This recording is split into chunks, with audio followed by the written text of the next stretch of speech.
Bonjour à toutes et à tous et bienvenue dans notre émission Français tout doux. Bonjour, on est ravis de vous retrouver aujourd'hui. Alors notre mission ici, c'est toujours la même. Vous aider, enfin on essaye, à parler le français authentique. Oui, celui qu'on utilise vraiment tous les jours, qui est parfois un peu différent de celui des manuels scolaires. Tout à fait. On explore ensemble cette langue vivante, parlée, avec ses petites expressions bien à elle. Et aujourd'hui, retour à l'école. À l'école, les souvenirs et surtout les bêtises. Exactement. On va se pencher sur 3 expressions très courantes pour parler de ça, de ces petites folies de jeunesse. Un sujet sympa, je trouve. Ça va permettre de raconter ses propres souvenirs ou de comprendre ceux des Français. Allez, c'est parti.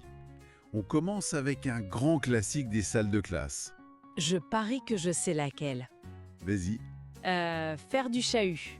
Gagner, faire du chahut. Ça parle à tout le monde, j'imagine. Ah oui, le chahut, c'est, comment dire, le bruit, le petit désordre qu'on fait dans un endroit où on devrait être calme. Typiquement, la classe. C'est ça, les élèves qui parlent un peu fort, qui rigolent sous cap, qui font grincer leurs chaises. Le bazar, quoi. Voilà. Et ça mène souvent à la phrase fatidique du prof. Ah oui, ça suffit le chahut. On l'entend presque... Tiens, on pourrait presque rejouer la scène. Carrément. Alors, Psst, Marie, t'as vu Star Wars hier soir? Oh, C'était dingue. chut Léo. Le prof de maths, il va nous griller. Il a pas l'air content aujourd'hui. Mais non, regarde, il écrit au tableau. Tiens, tu veux un bout de mon sandwich? Léo, muant. Bah, ça suffit maintenant ce chahut. Dehors. Et voilà, pile ça, le chahut, ce petit moment d'indiscipline collective. Moi, j'avoue, j'étais plutôt calme. Mais j'avais un voisin. Ah là là, champion du monde de chahut. Il imitait les animaux, faisait tomber ses stylos, genre oups, pas fait exprès. Ah, les classiques. Et bien sûr, souvent, qui dit chahut, dit punition. Logique.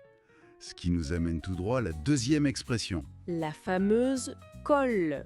Donc, l'expression c'est se faire coller ou être collé. La punition emblématique de l'école française, non? C'est ça, se faire coller, ça veut dire recevoir une retenue, une colle. On est obligé de rester à l'école après les cours Le mercredi après-midi ou le samedi matin souvent. pour faire un devoir en plus. Exactement. Les fameuses lignes à copier 100 fois. Je ne dois pas bavarder en classe. Ou un devoir surprise, oui. On imagine bien un ado au téléphone avec sa mère. Voix d'ado un peu dépitée. Allô maman? Ouais, écoute, pour le ciné ce soir, en fait c'est mort. Ah bon? Et pourquoi ça? Qu'est-ce que t'as encore fait? Comment dire? Je me suis fait coller, encore. J'ai eu une sale note en histoire, genre 2 sur 20. Et le prof, il veut que je reste pour bosser. Non mais c'est pas vrai. C'est la 3e fois ce mois-ci. Tu vas finir par avoir ta propre chambre au collège, c'est ça? Pauvre mère, c'est tellement ça. Une expression qui reste, hein.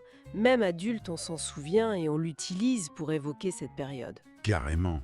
Mais il y avait une bêtise, on va dire, d'un niveau supérieur. Plus audacieux que le chahut ou la mauvaise note. Ah oui? Ne pas aller à l'école du tout.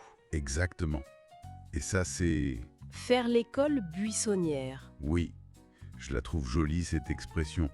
Buissonnière. Ça fait penser aux buissons, à la campagne. On imagine l'élève qui se promène dans la nature. C'est l'image, oui, un peu poétique. Mais concrètement, ça veut dire sécher les cours. Tout simplement. Sécher les cours. Oui, ne pas aller à l'école, volontairement et surtout en cachette des parents et des profs. Le scénario classique, tu pars le matin, sac au dos, au revoir maman, et hop. direction le parc, le centre commercial ou le cinéma, pas la classe. Écoutons un peu ce que deux amis pourraient se dire. Alors, Julie, ton contrôle de physique, hier, ça a été? C'était chaud, non? Bah, je peux pas te dire en fait, j'y étais pas. Comment ça, tu étais pas? T'étais malade? Tu m'as rien dit? Non, c'est que, avec Chloé, on a fait l'école buissonnière. On est allé voir une super expo photo en ville. C'était génial. Mais là, j'ai trop peur que le prof appelle mes parents. Ah ouais, la galère. Faudra trouver une excuse en béton, là. Ça sent vécu. Je l'ai fait une fois, moi, pour un concert l'après-midi. Le stress que mes parents l'apprennent, c'était intense. C'est ça, le petit frisson de l'interdit, non? Très ado. Mais bon, les conséquences peuvent être plus sérieuses qu'une simple colle si on se fait pincer. Clairement. Bon, si on récapitulait un peu ces trois expressions très scolaires. Bonne idée. Alors, on a vu faire du chahut, ça c'est faire du bruit, mettre un peu le désordre en classe. Ensuite, se faire coller ou être collé, c'est la punition, devoir rester à l'école après les heures de cours. Et enfin, la plus osée peut-être, faire l'école buissonnière. Donc sécher les cours, ne pas aller à l'école en cachette. Voilà. Trois expressions qui sont vraiment ancrées dans la culture scolaire française, utiles pour comprendre ou raconter des anecdotes. D'ailleurs, ça me fait penser, apprendre une langue, c'est un peu comme retourner à l'école, non? On a des leçons, des exercices. C'est vrai.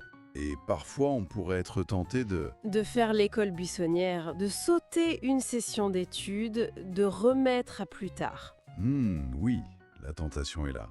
Mais comme à l'école, c'est la régularité qui paye le plus. Et surtout, il ne faut pas avoir peur de faire des erreurs, de chahuter un peu avec la langue.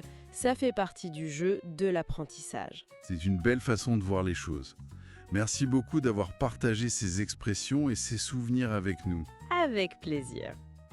Et merci à celles et ceux qui nous écoutent. Si ça vous a plu, n'hésitez pas à vous abonner, à laisser un petit commentaire, quelques étoiles.